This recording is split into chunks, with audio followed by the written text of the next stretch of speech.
Good morning and welcome to this mitigation strategy meeting. My name is Alan Lester and I'm on your IT security team. So today on this video, in this meeting, we're going to go over a couple of things, a couple of mitigation strategy on attacks.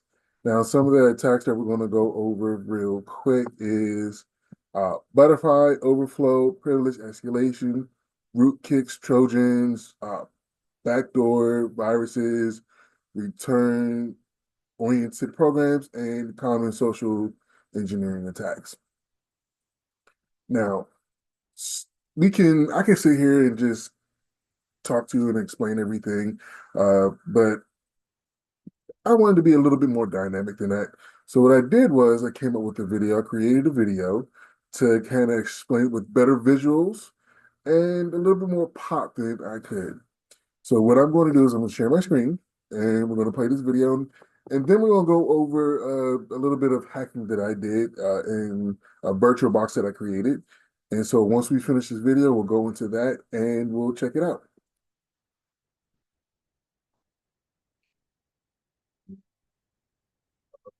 To go right here.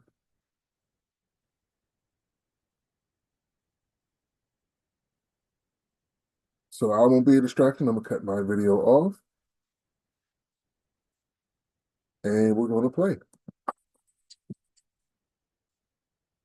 What's up, everyone? Alan Lester here, and welcome back to the channel. Today, we're diving headfirst into the wild world of cybersecurity. We're talking about protecting your digital life here, people. We're going to be taking a deep dive into some of the most common cybersecurity threats out there. Let's get started.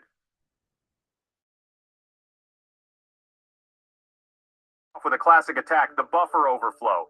Imagine you've got a container, right? Like a bucket. You can only fit so much water in that bucket before it overflows, making a mess. A buffer overflow is kind of like that, but instead of water, we're talking about data.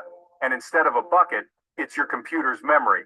Attackers can cram way more data into a buffer than it's designed to hold, causing the program or even the entire system to crash.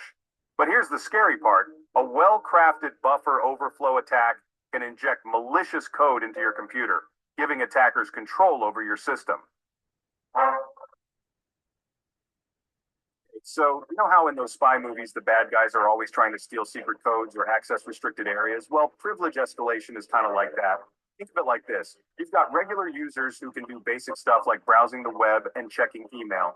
Then you've got administrators who have more power. With privilege escalation, attackers can exploit vulnerabilities in the system to gain those administrator privileges. Once they're in, they can do pretty much whatever they want, like installing malware, stealing your data, or even taking over your entire system. Let's talk about stealth, baby. Rootkits, my friends, are the ninjas of the malware world.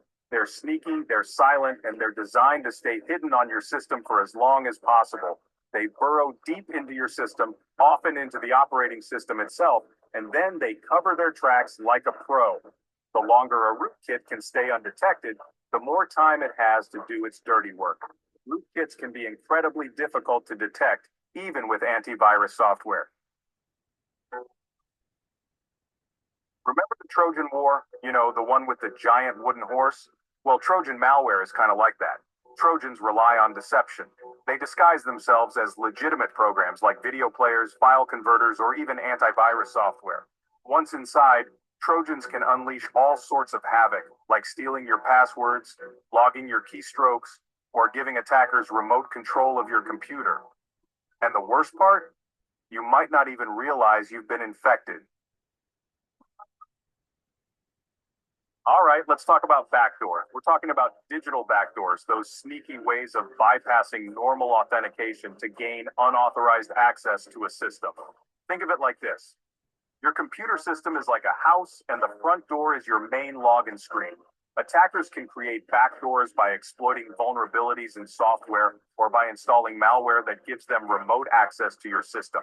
Once a backdoor is in place, they can come and go as they please, stealing your data, installing more malware, or even using your computer to launch attacks on other systems. Ah, viruses, the OG of malware. In the simplest terms, it's like a digital version of the common cold. It's a piece of malicious code that infects your computer and then spreads to other systems by replicating itself. You open an infected email attachment, download a compromised file, or visit a shady website. Bam! You've just been infected with a virus. As the virus spreads, it can cause all sorts of problems, like slowing down your computer, corrupting your files, or even causing your system to crash completely. It's like a digital plague spreading from one computer to another and leaving a trail of destruction in its wake. Okay, folks, buckle up because this next one is a bit of a doozy. We're talking about return-oriented programming, or ROP for short. In a nutshell, it's like building a house of cards out of existing code. With ROP, attackers find small chunks of existing code called gadgets, and then they find ways to string these gadgets together in a specific order to make the computer do what they want.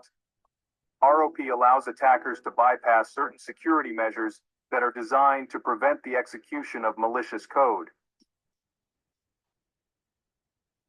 All right, let's face it, technology can only protect us so much.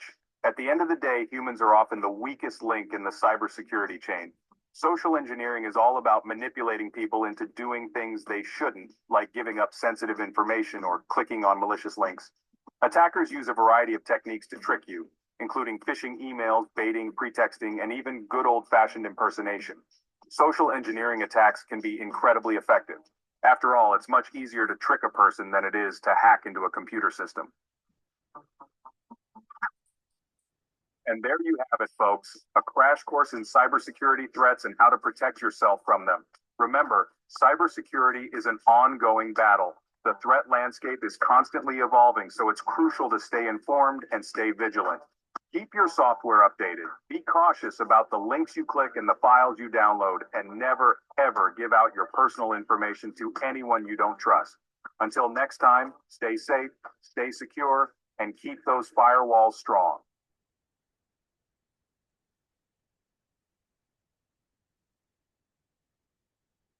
Now that we have a bit of an idea of what some of those attacks are, the main thing that I would use to mitigate or just help stop these attacks or to fight against these attacks, one is to have a strong password protocol. So by having a strong password protocol, it's harder for people to gain access to.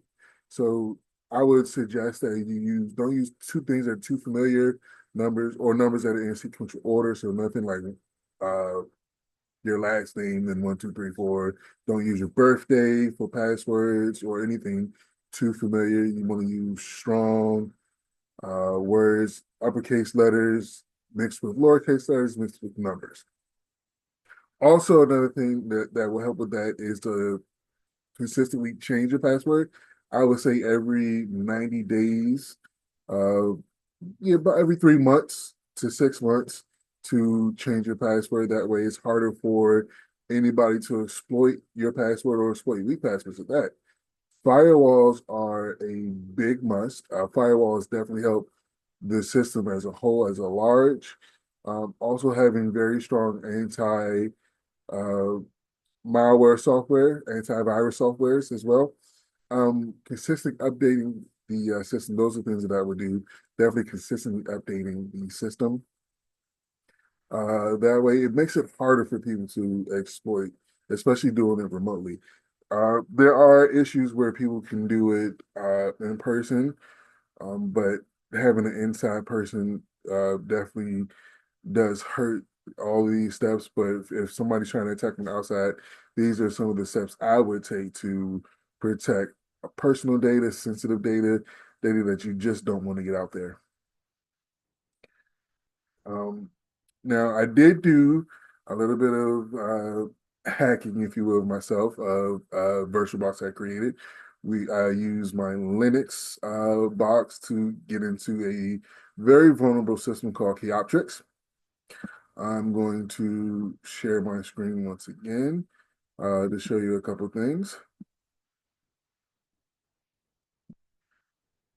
So here is what you're looking at right now is a screenshot of my Linux virtual machine that I used. I exploited my key options using the IP address. My IP address for the Keyoptrix one was 192.168.1.9. I know that might sound a little crazy to you, but that's how you pretty much access a lot of different networks and systems. What you see on the right here are different hosts that were using the system. What I did was, once I gained access to it by running this MSN console protocol to gain access to the Samba, which is basically what Keyoptions was running on, I was able to gain access through that. I created a new user and I used my last name right here and I created a new password. You see this password here, something that for me is something easy to remember. Something like I'm not trying to be real discreet on this one. But as you can tell, I was able to get access, create a new user. I go right here. See the new user login right here. It worked. Beforehand, you can put anything in there and it would say incorrect login, but because I gained access through my Linux machine, my last name is now a user login. Once I put in the password that I created via Linux, I was able to gain access to it. With this Keyoptrix, a lot of it is very exploitable because it's open. It's an open network. There's a lot of different things I was able to exploit because they're all open. What we want to do as your security team is make sure that these exploitable ports aren't as easy to exploit. That anything that could be open, we'll make sure it's protected and or closed. That's where the firewalls come in. That's where the antiviruses come in. That's where all of these good things that we will start to implement come into play to protect you from the things that we saw in the video. We don't want that to happen here. And so that's why we, one, are making you aware of the things that could happen so you can know what to look out for. But also because we're here, we have your back as well. Just be making you knowledgeable of things makes our job a little bit easier because a lot of times, a lot of these attacks are more sophisticated nowadays, and so it's harder for people to decipher what's real and what's not. And a lot of times, people try to exploit that, using an exploit word, try to exploit these dark hackers, these black hackers, try to exploit people who honestly aren't in the know. They don't know what to look out for. They think it's a real link. They think it's a real email, and they click on it, and the hacker gains access to everything that they need. So by making you aware of these things, it helps us help you and help the company as well. So not only are we protecting you, but you're able to protect yourself a little bit as well. So that is my presentation. I hope that it was very knowledgeable. If you have any questions, please don't be afraid to reach out to me. I'm easily reachable. And I will see you guys on the next one. All right.